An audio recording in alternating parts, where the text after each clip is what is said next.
اللہ من الشیطان الرجیم بسم اللہ الرحمن الرحیم۔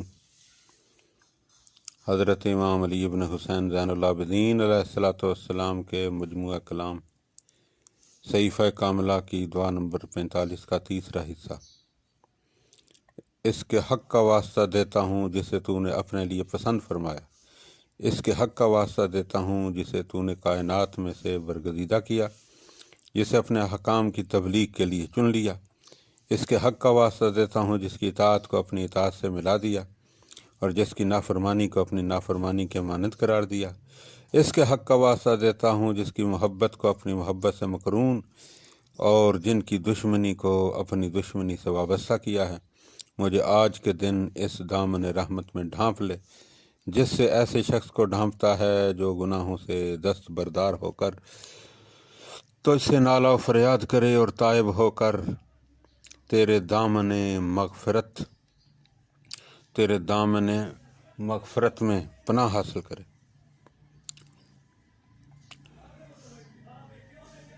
اور جس طرح اپنے اطاعت گزاروں اور قرب و منزلت والوں کی سرپرستی فرماتا ہے، اسی طرح میری سرپرستی فرما، اور جس طرح ان لوگوں پر جنہوں نے تیرے عہد کو پورا کیا ہے، تیری خاطر اپنے کو تعب و مشقت میں ڈالا اور تیری رضامندیوں کے لیے سختیوں کو جھیلا، خود تن تنہا احسان کرتا ہے، اسی طرح مجھ پر بھی تن تنہا احسان فرما۔ تیرے حق میں کوتاہی کرنے، تیرے حدود سے متجاوز ہونے اور تیرے احکام کو پس پشت ڈالنے پر میرا مواخذہ نہ کر، اور مجھے اس شخص کے مہلت دینے کی طرح مہلت دے کہ رفتہ رفتہ اپنے عذاب کا مستحق نہ بنا، جس نے اپنی بھلائی کو مجھ سے روک لیا اور سمجھتا یہ ہے کہ بس وہی نعمت کا دینے والا ہے، یہاں تک کہ تجھے بھی ان نعمتوں کے دینے میں شریک نہ سمجھا ہو۔ مجھے غفلت شعاروں کی نیند، بے راہ رووں کے خواب اور حرمہ نصیبوں کی غفلت سے ہوشیار کر دے، اور میرے دل کو اس راہ عمل پر لگا جس پر تو نے اطاعت گزاروں کو لگایا ہے، اور اس عبادت کی طرف مائل فرما جو عبادت گزاروں سے تو نے چاہی ہے، اور ان چیزوں کی ہدایت کر جن کے وسیلے سے ساحل انگاروں کو رہائی بخشی ہے،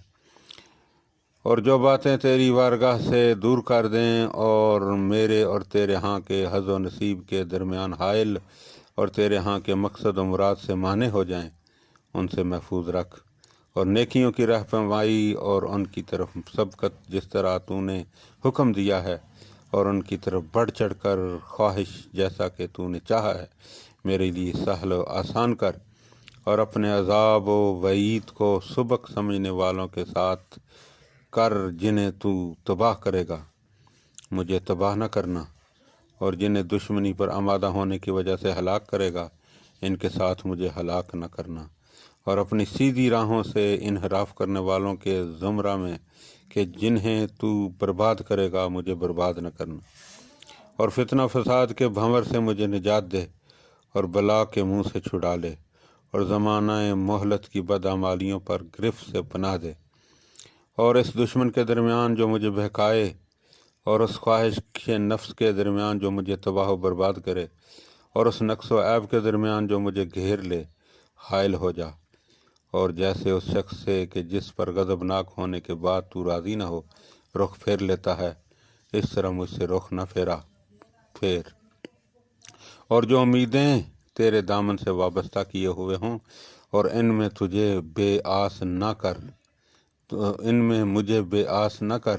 کہ تیری رحمت سے یاس و نا امیدی مجھ پر غالب آ جائے، اور مجھے اتنی نعمتیں بھی نہ بخش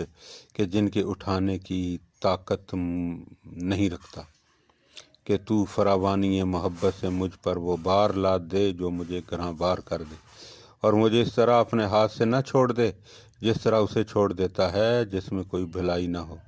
اور نہ مجھے ان سے کوئی مطلب ہو اور نہ ان کے لیے توبہ بازگشت ہو،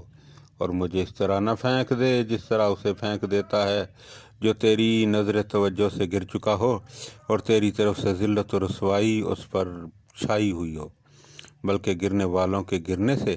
اور کج رووں کے خوف و ہراس سے اور فریب خوردہ لوگوں کے لغزش کھانے سے اور ہلاک ہونے والے کے ورطائے ہلاکت میں گرنے سے میرا ہاتھ تھام لے، اور اپنے بندوں اور کنیزوں کے مختلف طبقوں کو جن چیزوں میں مبتلا کیا ہے ان سے مجھے عافیت و سلامتی بخش، اور جنہیں تو نے مورد عنایت قرار دیا ہے، جنہیں نعمتیں عطا کیں، جن سے راضی خوشنود ہوا، جنہیں قابل ستائش زندگی بخشی اور سعادت و کامرانی کے ساتھ موت دی، ان کے مراتب و درجات پر مجھے فائز فرما، اور وہ چیزیں جو نیکیوں کو محو اور برکتوں کو زائل کر دیں ان سے کنارہ کشی اس طرح میرے لیے لازم کر دے جس طرح گردن میں پڑا ہوا توق، اور بڑے گناہوں رسوا کرنے والی معصیتوں سے علیحدگی اور نفرت کو میرے دل کے لیے اس طرح ضروری قرار دے جس طرح بدن سے چمٹا ہوا لباس، اور مجھے دنیا میں مصروف کر کے کہ جسے تیری مدد کے بغیر حاصل نہیں کر سکتا، ان اعمال سے کہ جن کے علاوہ تجھے کوئی اور چیز مجھ سے خوش نہیں کر سکتی، روک نہ دے، اور اس پس دنیا کی محبت کو کہ جو تیرے ہاں کی سعادت ابدی کی طرف متوجہ ہونے سے مانے،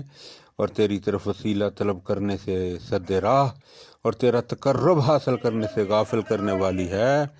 میرے دل سے نکال دے، اور مجھے وہ ملکہ عصمت عطا فرما جو مجھے تیرے خوف سے قریب، ارتکاب محرمات سے الگ، اور کبیرہ گناہوں کے بندنوں سے رہا کر دے، اور مجھے گناہوں کی آلودگی سے پاکیزگی عطا فرما، اور معصیت کی کثافتوں کو مجھ سے دور کر دے، اور اپنی عافیت کا جامہ مجھے پہنا دے، اور اپنی سلامتی کی چادر اڑا دے، اور اپنی وسیع نعمتوں سے مجھے ڈھانپ لے، اور میرے لیے اپنے عطایا و انعامات کا سلسلہ فہم و جاری کر رکھ، اور اپنی توفیق و راہ حق کی رہنمائی سے مجھے تقویت دے، اور پاکیزہ نیت، پسندیدہ گفتار اور شائستہ کردار کے سلسلہ میں میری مدد فرما، اور اپنی قوت و طاقت کے بجائے مجھے میری قوت و طاقت کے حوالے نہ کر، جس دن مجھے اپنی ملاقات کے لیے اٹھائے مجھے ذلیل و خوار اور اپنے دوستوں کے سامنے رسوا نہ کرنا، اور اپنی یاد میرے دل سے فراموش نہ ہونے دے، اور اپنا شکر و سپاس مجھ سے زائل نہ فرما، بلکہ جب تیری نعمتوں سے بے خبر سہو و غفلت کے عالم میں ہوں میرے لیے ادائے شکر لازم قرار دے، اور میرے دل میں یہ بات ڈال کہ جو نعمتیں تو نے بخشی ہیں ان پر حمد و توصیف، اور جو احسانات مجھ پر کیے ہیں ان کا اعتراف کروں، اور اپنی طرف میری توجہ کو تمام توجہ کرنے والوں سے بالا تر، اور میری حمد سرائی کو تمام حمد کرنے والوں سے بلند تر قرار دے، اور جب مجھے تیری احتیاج ہو تو مجھے اپنی نصرت سے محروم نہ کرنا،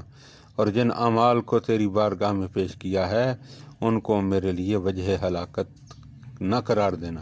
اور جس عمل و کردار کے پیش نظر تو نے اپنے نافرمانوں کو دھتکارا ہے یوں مجھے اپنی بارگاہ سے دھتکار نہ دینا،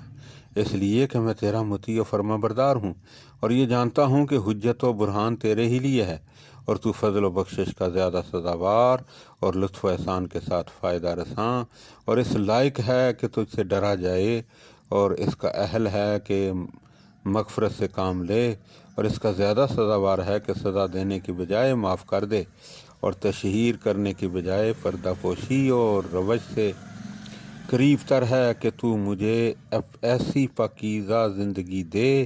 جو میرے حسب دل خواہ امور پر مشتمل اور میری دل پسند چیزوں پر منتہی ہو، اس طرح کہ جس کام کو تو ناپسند کرے اسے بجا نہ لاؤں، اور جس سے منع کرے اس کا ارتکاب نہ کروں، اور مجھے اس شخص کی سی موت دے جس کا نور اس کے آگے اور اس کے دائیں طرف چلتا ہو، اور مجھے اپنی بارگاہ میں عاجز و نگوں سر اور لوگوں کے نزدیک باوقار بنا دے، اور جب تجھ سے تخلیہ میں راز و نیاز کروں تو مجھے پست و سر افگندہ اور اپنے بندوں میں بلند مرتبہ قرار دے، جو مجھ سے بے نیاز ہو اور اس سے مجھے بے نیاز کر دے، اور میرے فقر و احتیاج کو اپنی طرف بڑھا دے، اور دشمنوں کے خندایا زیر لب بلاؤں کے ورود اور ذلت و سختی سے پناہ دے، اور میرے ان گناہوں کے بارے میں جن پر تو مطلع ہے اس شخص کے مانند میری پردہ پوشی فرما کہ اگر اس کا حلم مانے نہ ہوتا تو وہ سخت گرفت پر قادر ہوتا، اور اگر اس کی روش میں نرمی نہ ہوتی تو وہ گناہوں پر مواخذہ کرتا۔ اور جب کسی جماعت کو تو مصیبت میں گرفتار یا بلاؤ نکبت سے دوچار کرنا چاہے تو در صورت کہ میں تو اس سے پناہ طلب ہوں، اس مصیبت سے نجات دے۔ اور جب تو نے مجھے دنیا میں رسوائی کے موقف میں کھڑا نہیں کیا تو اس طرح آخرت میں بھی رسوائی کے مقام پر کھڑا نہ کرنا، اور میرے لیے دنیاوی نعمتوں کو اخروی نعمتوں سے اور قدیم فائدوں کو جدید فائدوں سے ملا دے، اور مجھے اتنی مہلت نہ دے کہ اس کے نتیجے میں میرا دل سخت ہو جائے، اور ایسی مصیبت میں مبتلا نہ کر جس سے میری عزت و آبرو جاتی رہے، اور ایسی ذلت سے دوچار نہ کر جس سے میری قدر و منزلت کم ہو جائے، اور ایسے عیب میں گرفتار نہ کر جس سے میرا مرتبہ و مقام جاتا رہے، اور مجھے اتنا خوف زدہ نہ کر کہ میں مایوس ہو جاؤں، اور ایسا خوف نہ دلا کہ ہراساں ہو جاؤں۔ میرے خوف کو اپنی وعید و سرزنش میں اور میرے اندیشہ کو تیرے عذر تمام کرنے اور ڈرانے میں منحصر کر دے، اور میرے خوف و ہراس کو آیات قرآنی کی تلاوت کے وقت قرار دے، اور مجھے اپنی عبادت کے لیے بیدار رکھنے، خلوت و تنہائی میں دعا و مناجات کے لیے جاگنے، سب سے الگ رہ کر تجھ سے لو لگانے، تیرے سامنے اپنی حاجتیں پیش کرنے، دوزخ سے گلو خلاصی کے لیے بار بار التجا کرنے، اور تیرے اس عذاب سے جس میں اہل دوزخ گرفتار ہیں پناہ مانگنے کے وسیلہ سے میری راتوں کو آباد کر، اور مجھے سرکشی میں سرگرداں نہ چھوڑ نہ دے، اور نہ غفلت میں ایک خاص وقت تک غافل و بے خبر پڑا رہنے دے، اور مجھے نصیحت حاصل کرنے والوں کے لیے نصیحت، عبرت حاصل کرنے والوں کے لیے عبرت، اور دیکھنے والوں کے لیے فتنہ و گمراہی کا سبب نہ قرار دے، اور مجھے ان لوگوں میں جن سے تو ان کے مکر کی پاداش میں مکر کرے گا شمار نہ کر، اور انعام و بخشش کے لیے میرے عوض دوسرے کو انتخاب نہ کر، میرے نام میں تغیر اور جسم میں تبدیلی نہ فرما، اور مجھے مخلوقات کے لیے مضحکہ اور اپنی بارگاہ میں لائق استہزاء نہ قرار دے، مجھے صرف ان چیزوں کا پابند بنا جن سے تیری رضا وابستہ ہے، اور صرف اس زحمت سے دوچار کر جو تیرے دشمنوں سے انتقام لینے کے سلسلے میں ہو، اور اپنے عفو و درگزر کی لذت اور راحت و آسائش، گل و ریحان اور جنت نعیم کی شرینی سے آشنا کر۔ اللہم صلی علی محمد و آل محمد۔